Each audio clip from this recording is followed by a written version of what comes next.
কবিতাৰ শিৰোনাম মৰমৰ আই, কবি আনন্দ চন্দ্ৰ আগৰৱালা, আবৃত্তি শ্ৰী পৰিজিত বৰা। কোনে মোক তুলি তালি কৰিলে ডাঙৰ, মৌসনা মিঠা মাতে পাহৰি ভাগৰ। কৰিছিল স্নেহ মোক দুগালত চুমা খাই, তেৱে মোৰ পূজনীয়া মৰমৰ আই। চেনেহৰ চকু পানী ধাৰেৰে বোৱাই, কোনে মোক ৰাখিছিল বুকুত শুৱাই।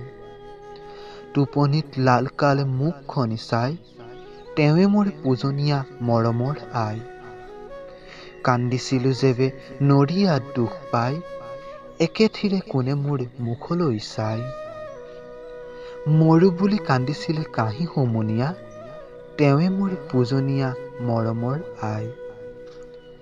হৈছিলো থিয় যেবে অ'ত-ত'ত ধৰি, পৰিলেনো কোনে গৈ ততালিকে লৰি। নিচুকাইছিল মোক নাম গুণ গাই, তেৱে মোৰ পূজনীয়া মৰমৰ আই। মোৰ প্ৰতি এনে যাৰ মৰম অসীম, কেনেকৈ সিজনাক মই পাহৰিম। চেনেহ ভকতি মোৰ বাহুক সদায়, তজু চৰণত হেৰা মৰমৰ আই। ধন্যবাদ।